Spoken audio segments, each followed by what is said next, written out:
Hello everyone, welcome to this video tutorial, how to make video transitions, match cut edition. A match cut is a transition between two shots, and it works to combine elements of the first scene with the second scene, usually in the form of visual graphics, movements, or audio. The overall effect of the match cut is a transition that feels connected and seamless. As an example, I decided to make a transitional match cut video of my crochet Charmander. Right here I'm showing you all the materials that I used. I have already made each individual part of the Pokemon. I have the color yarn that I use, the hook size that I use, which was a number 3, and the needles. And of course, before I get started with anything, I have everything planned out in my sketchbook. What materials would I need? Where am I gonna film?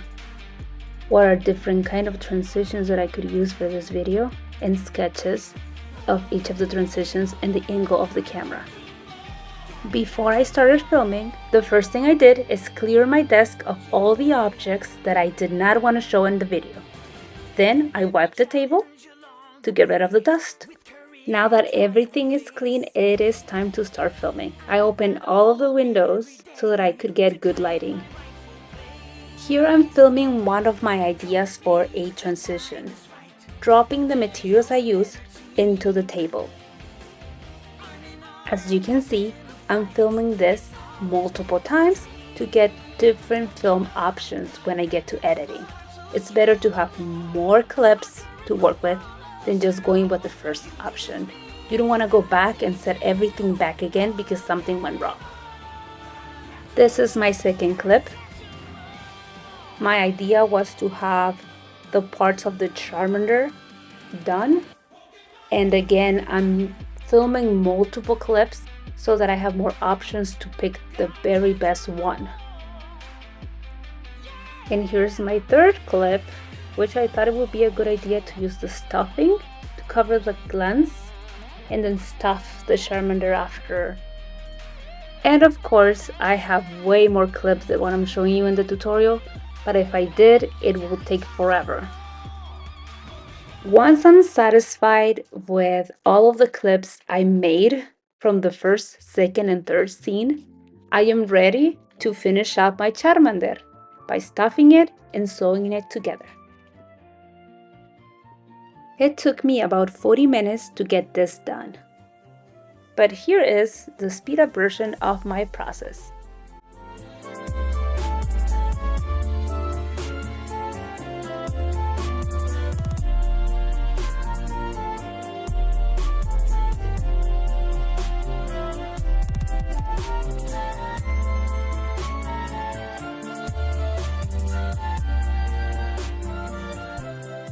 And the Charmander is finally done.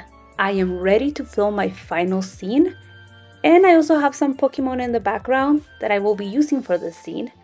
I also have some other crochet Pokemon I made in the past that I thought it will be cute to use for this final clip as well.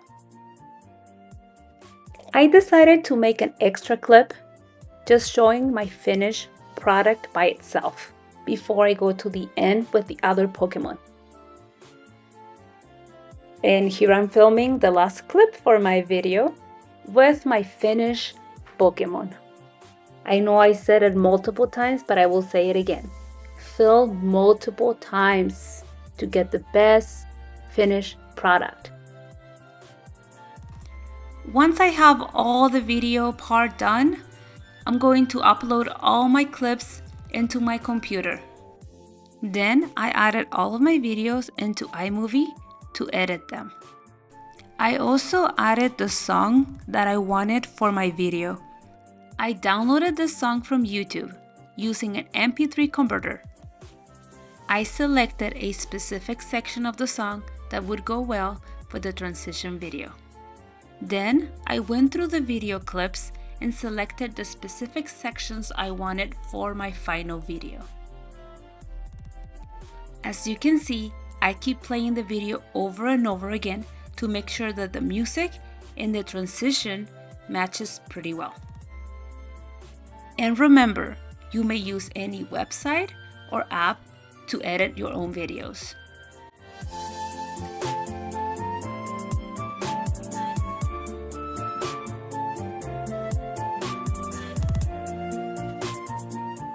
When I was happy with the video, then it was time to give my video a title and write my name. And at the end of the video, I also added the credit for the music and also the link to the website where I got the free crochet pattern to make this Pokemon. Remember that it's always important to give the original artist their credit. I reviewed my video one last time just to make sure that everything looks great. Then I downloaded the video to my computer and it was done. And this is my finished video.